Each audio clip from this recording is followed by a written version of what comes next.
Hi, I'm Mus, and I have an addiction to blue ribbons. No, not those. These!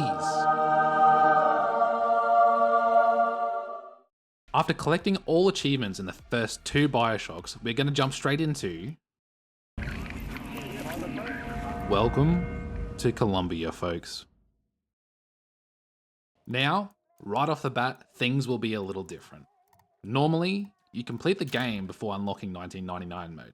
Steam still registers me beating the game over 10 years ago, so I can just jump straight into it and get our first achievement, Should Old Acquaintance, for unlocking 1999 mode. Now, I have the bright idea of completing all 50 achievements in one playthrough.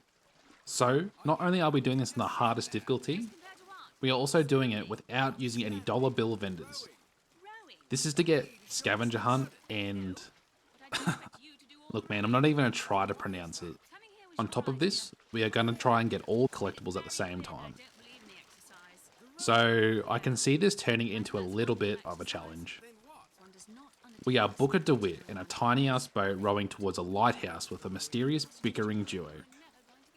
Booker, being down on his luck after hitting the pokies one too many times, has to retrieve a girl to wipe away his debt.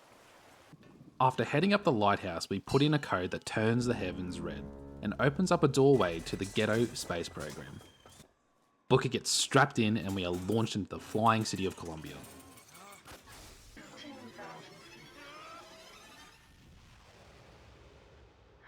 Oh man, goosebumps. And we will receive the story achievement, Written in the Clouds. After landing in the Church of Cumsock, we then make our way through and we get waterboarded by the local priest who thinks we stink a little too much. Uh-oh. Stinky. After having a vision of a war-torn New York and being reminded of our debt, we awaken in the flying city. We stumble our way through to come across a carnival on our search for Monument Island. We hit a few clean shots, and then we are offered our first vigor, Possession. I personally wouldn't be taking anything free from an unknown woman in an unknown city that just happens to be magically floating, but what do I know? We use our new power to open up the gates and we are forced to flip a coin by these two nerds. Heads or tails?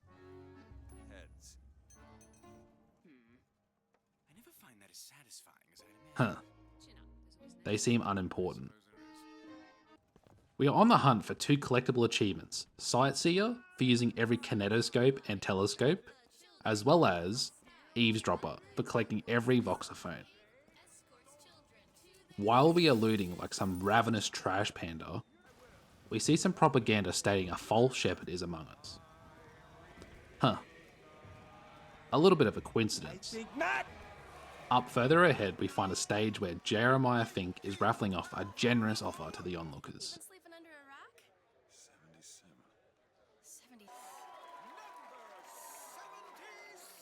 Oh, what do you know? Over here, he's the winner. Wait.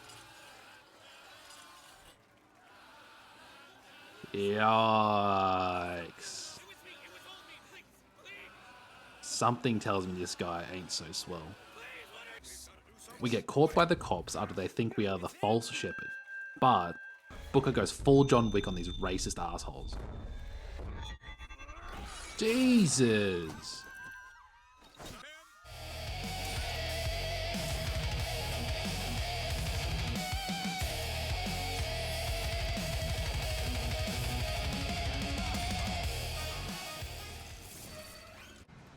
After bashing a few skulls in with our Skyhook and pistol, we will unlock our real pistol for killing 25 enemies with the pistol, and Vigorous Opposition for killing 75 enemies with Vigors.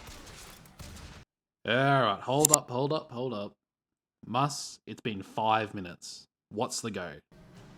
Well, this occurred in Bioshock 2, and it seems like it's going to be a running bit for games that I'm resetting the achievements on. The game is probably counted kills I got when I first played the game, so just killing an enemy probably ticks the count over the required amount, popping the achievement early. So anything that I've achieved back then will most likely pop early anyway. If anyone knows a way to fix this, let me know. After capping some of the local forces, we are met by a big dog, a fireman. And just like that, we get David and Goliath for killing 20 heavy hitters. Easy money. I managed to snag some benefits, which has made my playthrough a lot easier. If you have DLCs, you gain extra bonuses which make the game a lot less daunting. After selecting our dapper fit, we will get dressed for success and we are on our way. We hook our way through the rooftops and we make our way over to the Illuminati headquarters. We come across a meeting of inverted clan members and we light them the fuck up. Damn, I guess that brings a whole new meaning to murder of crows. Get it? No more dad jokes. We kill the Grand Wizard, take his white monster, and we will come face to face with Cumsock to get Welcome to Monument Island. Now, I've got issues, but that's enough about my mental health. I have also had issues recording throughout my playthrough. After recording almost 6 hours of footage, a very classic Mus moment happened. Mus just so happened to not check if OBS was recording correctly and let Jesus take the wheel. But Jesus let me down. And sadly, my audio for most of the story was not recorded. How good is that? Ah. So now, I think it's only right that we bask in his absolute clownery and we all point and laugh. Well done, Mus. That's so fucked. Still not working. Wait, it might be. Wow. Well, So how long were you recording for? count it. Oh. This one doesn't work. So 1 hour, 2 hours.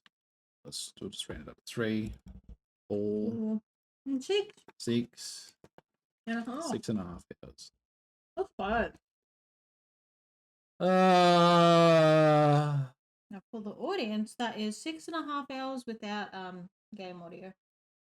So randomly on a Saturday morning, my OBS decides to not record any audio Yep. without Having changed anything. having changed anything and just opening a Bioshock up. Love that. Nice. So good, so fresh. Alrighty. We're going to speed through the next 28 achievements that were from that 6 hours of absolute pain. So what you might be seeing in the background is a bit of my playthrough on easy mode when I did my cleanup. We get to Monument Island and we make a dynamic entrance into Elizabeth's library. After copping a few books to the head, we help Elizabeth escape. Unfortunately, the escape doesn't go smoothly, as Comstock sends a huge mechanical parrot to hunt us down. After hopping onto a sky rail, KFC tears shit up and we get sent into the ocean. After waking up on the beach and collecting Elizabeth from her dance battle, we run into the twins again. On our way through, Elizabeth will pick a lock and we will get the roguish type. We head through the gift shop into a ticket booth and we get caught in a trap. This is where we'll pick up the kill achievement Street Sweeper and coins in the cushion. We quickly find out Elizabeth isn't about all the killing. She takes off to the gondola without us before we can catch up to her. We tell her to chill the fuck out before we arrive in Soldier's Field. We are on a hunt for Shock Jockey, a vigor that will power the gondola to the First Lady. On our way to the Hall of Heroes, we will get the kill achievements Big Game Hunter, Hazard Pay, On a Clear Day, and Skeet Shoot. After blazing our way through Slate's little theme park, we will get the kill achievement Bolt from the Blue, Tear 'em a New One, and the story achievement Shock Tactics. We finally catch up to Slate, who gave us a quick history lesson on Comstock and Elizabeth, and we decide his fate. We get back on the First Lady to get first class ticket. This is where Elizabeth starts to catch on that we are not who we say we are, and we are not heading to Paris. So our consequence for lying to her is a big bonk around the head. After we awake, we see that we are captured by the Vox. We make a deal to get the ship back by going and getting some weapons for them. After catching up to Elizabeth and coming to an agreement, we will get the achievements Raising the Bar and Grand Largee. We have a romantic moment with Fink before we head down to find the gunsmith. On our hunt for the gunsmith, we will get the kill achievement Loose Cannon, as well as Heartbreaker for facing off with a mechanical Harambe. This achievement was kind of annoying because not only does he yeet electrical balls at you, but it's also like super terrifying when the screen is just shaking violently and this big mechanical gorilla is behind you. All of that while trying to not miss his heart. Man, I was panicking. We then find that Mr. Lin, our gunsmith, is locked up in a jail cell. So we need to fight our way through, and along the way we'll get 2 kill achievements. More for your money, and Master of Pyrotechnics. Mr. Lin seems to be proper dead. So we decide to world hop and catch him before he is killed. This will get us Season to Taste. It just so happens in this world that his weapons and tools have been confiscated. So what's our next bright idea? It's to get shit-faced to achieve the kill achievement, Lost Weekend. After we find his tools, we world hop again to find the Vox Rebellion in full swing. This is where we will get Armed Revolt and the kill achievement, Aerial Assassin. We march our way over to Fink's factory with the Vox. We destroy an airship and confront Fink and Daisy. Shit really hits the fan though, because Daisy caps Fink and Daisy turns on us. Fortunately, before she's able to kill the kid though, Elizabeth backstabs her. As we make our way back to our airship, we will get the kill achievement, Mind Over Matter, and the story achievement, Working Class Hero. But before we're able to put our feet up, KFC shows up again and sends us plummeting into the ground.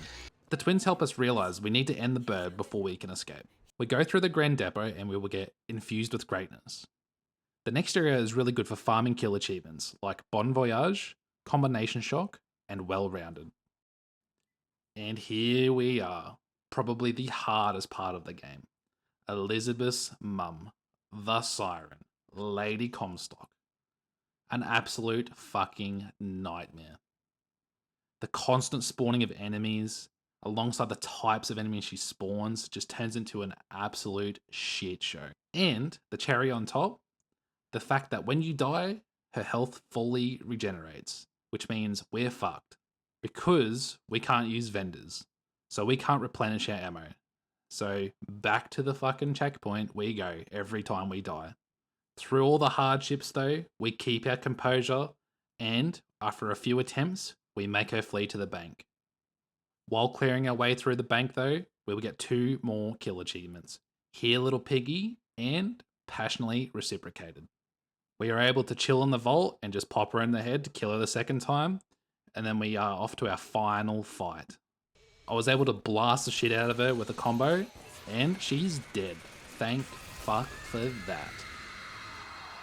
Lady Comstock gives us entrance to Comstock House, and we will get Blood in the Streets.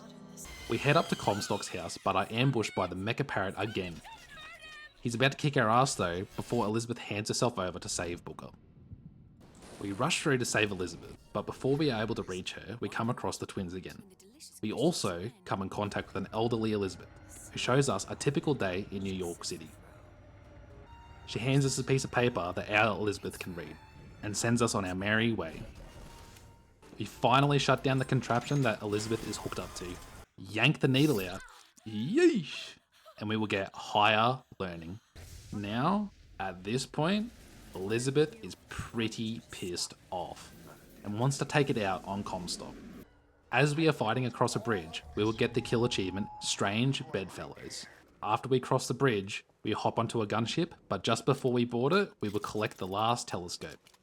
This will unlock the collectible achievement, Sightseer. We play a bit of Battleship on the way up to Comstock's airship, and then use the skylines to head up to his deck. Here, we finally confront Comstock, who starts to reveal the truth. Lots of talk about Elizabeth's pinky and how she lost it, but when Comstock starts grabbing on Elizabeth, Booker loses his shit and bashes his head in. Elizabeth becomes super suspect of Booker, as she wants to know the whole truth. But Booker can't handle the truth and has suppressed it. We go through Comstock's things and we find the final Voxophone. This will get us the last collectible achievement, Eavesdropper. The Vox show up to ruin our victory and we have a final fight. In a sense of dire need though, Elizabeth calls on KFC Bird. We fend off the airships and then use our oversized chook to destroy the monument that we rescued Elizabeth from. After this final act, the Whistler breaks and KFC Bird has set his sights back on Booker and Elizabeth. But Elizabeth is ultra instinct now and ports us to the bottom of the ocean. This is where we will get the bird or the cage. We say our final goodbyes to Songbird, and then it is finally revealed we are in Rapture. This scene fucking slaps. Elizabeth takes us for a ride and she reveals a lighthouse, exactly like the one we walk into in Bioshock 1. It is revealed that there's basically infinite realities where the same constants happen. There's always a man, always a woman, and there's always a lighthouse. It's then revealed that when Booker returned from the war, he was looking to be reborn and baptized, but at the last second he refused. It turns out that Elizabeth is actually Anna, Booker's daughter, and it turns out that Booker is actually Comstock. This story is so good, man. After all these revelations, we will get the achievements Stone Cold Pinkerton, Saw the Elephant, and Tin Soldier. In addition, we will get Old Lang Syne for completing 1999 mode and Scavenger Hunt for completing 1999 mode without using any dollar vendors. I ended up missing 3 achievements on this one playthrough, so I went back on easy to complete Industrial Accident, On the Fly, and Kit It Out. Alright, we aren't going to waste too much time though, and we're going to jump straight into the DLCs. We'll start with Burial at Sea, Episode 1. This DLC has a nice spin on things, which blends the characters of Bioshock Infinite and Bioshock 1 together. We've got a total of 20 achievements that we are looking for across these 2 episodes. We start off as Booker DeWitt as a private investigator in Rapture. He is investigating the disappearance of a missing girl called Sally alongside Elizabeth. We begin by shaking down a few shops to make entrance into Sander Cohen's private establishment. Now, if anyone's played the first Bioshock, you know what we're in for with this guy. Once we enter, we end up with some shocking information. Haha, get it? Cohen reveals to us that Sally is in the Fontaine department store and sends us down in a bathysphere. After completing this, we will get down in the briny. Booker and Elizabeth fight through the department store where we are on the lookout for the Old Man Winter plasmid. After what seems like a fruitless effort, Elizabeth uses her reality warping powers to pull Old Man Winter from a different reality. After getting the Vigor, we can acquire Snowball Effect by freezing 2 or more enemies. This is followed by Break the Ice, shattering 5 iced up goons. What are you doing? We freeze over the water and make our way on the tram to Housewares, which will unlock going places. Through Housewares, we are able to find a radar gun, which turns people into live popcorn kernels. We need to use this to explode 5 enemies to achieve Cook and Serve. We will also achieve Fully Equipped for purchasing 2 upgrades for either Old Man Winter or the radar gun. On a hunt for Sally, we will acquire Chain Reaction for exploding on 15 enemies. I'm about to bust. And Confirmed Luddite for destroying 10 turrets which can be found around the map. We eventually catch up to Sally and find out that she's a little sister. Booker begins to have memories flood back to him, which results in the revelation that Booker is actually an alternate Comstock. This Comstock fucked up when trying to steal Anna and accidentally beheaded her. Suffering from the heavy burden of guilt, he asks the twins to send him to Rapture, where he loses all his memories and assumes the identity of Booker again. So from what I understand, this is the last Comstock that Elizabeth has been hunting down to end the cycle, so she allows the Big Daddy to just impale him. This is the end of episode 1, where we will get Burial at Sea. I also missed 2 audio diaries, so we ran it back, cleaned them up, and we got Audio Enthusiast. So for episode 2, my plans kind of changed up because I had no idea there was a 1998 mode, and it totally flew over my head. So we ended up doing 2 playthroughs. The first, I 100%ed on easy, and the second, we did 1998 mode, focusing on just finishing the game. This probably made the grind a lot easier, as the AI on easy was so much different to 1998. This episode completely flips things around where we play as Elizabeth, and we seem to be captured by somebody. Wait a minute. Atlas? What the fuck, Atlas? Atlas kindly makes a deal with us and we are able to get out of the situation. It also turns out this Elizabeth has lost all of her powers and is the final version of Elizabeth. So episode 2 is completely stealth based.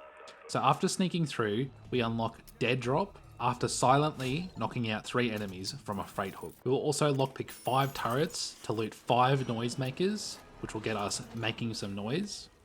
And we finally come across Suchong, who requires us to repair his reality tear machine. While searching for parts, we'll come across a new ammo type, Gas Bolt, which we'll need to complete Tufa. We will also finish Never Saw It Coming by knocking out 15 enemies while invisible, and we'll collect the final pieces to repair Suchong's machine, which will provide us with the story achievement, Up and Running.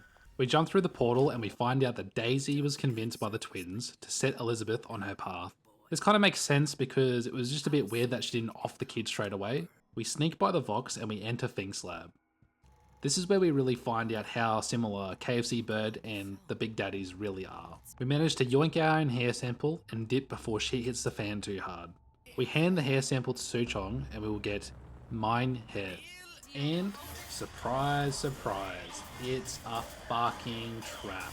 We managed to fend off Ryan's ambush, and using Ironside during that, we will get Glutton for punishment. We head through, we raise a roof, and before we know it, Atlas abducts us again. Weirdly enough, the torture scenes were very uncomfortable to sit through. We eventually call Atlas's bluff, and we agree to help him get the ace in the hole. We managed to collect the last 2 audio diaries to get the whole story, and we revive the Big Daddy, which gets revenge on Suchong. And in response, we will get paid in full. And finally, we do one more playthrough on 1998 mode to get Taffa's Delight. Honestly, the second playthrough wasn't that hard. It's just the AI was a little bit more difficult to get around, but all in all, pretty easy. This DLC created a nice full circle moment for the original Bioshock and really ties the series off nicely. The first episode kind of had me a little unsure of what direction they were going in, but episode 2 really hit it out of the park. Now, the mode that a lot of people avoid because it's so fucking shit. Welcome to Clash in the Clouds. We've got 10 achievements to collect across this DLC, and by God, this was a struggle at times. We have 4 maps and 15 waves per map to complete. Each wave has a challenge that we need to complete. This will reward us with a blue ribbon. So, if my math is serving me correct, we have 60 challenges to complete.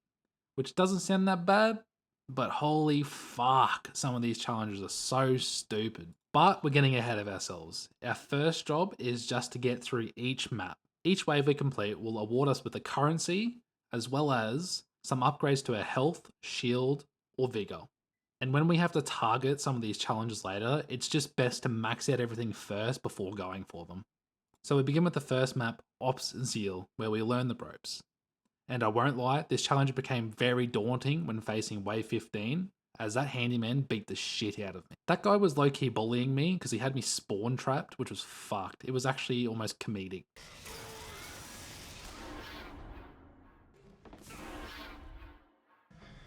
Go ahead.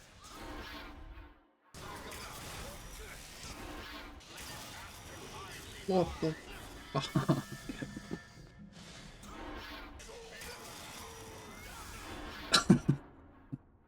But after respawning about 15 times, we finally get Friendly Skies for completing the first map. So wasting no time, we head straight into the second map, Duke and Dimwit Theatre. We are able to complete Sergeant at Arms and, out of sheer luck, Missile Defense System. At this point, we were riding pretty high as this challenge seemed a lot more achievable than I originally thought. But there were 2 challenges on this map specifically that we will come back to that really was a thorn in my ass. We eventually clear through all 15 waves to get Duke or Dimwit. Into map 3, it gets a little harder. With Raven's Dome, we are able to finish off our last 2 kill achievements, Rope-a-Dope and the old 1-2. The hardest part about these kill achievements was just tracking all the combos and making sure that the Vigors specifically kill the enemies, because it's a bit janky where you need to land the final blow with the Vigor combo. We kind of blaze through map 3 for the most part. There's a couple of hard waves here and there, but we do achieve Rooftop Ruffian, and we were set on the final map. And here we are, Emporia Arcade. So I'm pretty sure this map is set to 1999 mode because each map progressively gets harder by each difficulty. So this was an absolute fucking challenge. This map in particular is known to have some of the hardest challenges to achieve. Like, one that comes to mind is killing 2 handymen while they are distracted by your decoy, which is just filled with jank, like fucking hell. Nearly 15-year-old AI that I'm dealing with. But speaking of 15-year-old AI, you take the good with the bad. Like, with that handyman challenge, one of the handymen just decided to yeet himself off the fucking cliff, so, I mean, I'll take it. We eventually managed to complete map 4 and get Hand of the Prophet. Now, the fun part begins. See how empty these boards are? Yep, we have to fill every single slot. How good is that? And what makes this achievement so fucking tedious? The fact that every time you miss a challenge, you have to play through all the previous waves again. There's many a time I had to replay up until wave 13, 14 or 15, and good God, I was suffering. And due to the amount of grind we will do, Museum Curator is easy to achieve. We'll have everything unlocked, as well as all the artifacts in the museum, pretty easily. It was actually so fucking hype to get a challenge completed, and one that you knew was hard as well. I don't know if that was my brain trying to find a way to cope with the utter abuse I was putting myself through, but eventually after 8 painstaking hours, we do it. We get it. Oh, yes. That was a little clutch. Good lord. Blue Ribbon Champ. We fucking did it.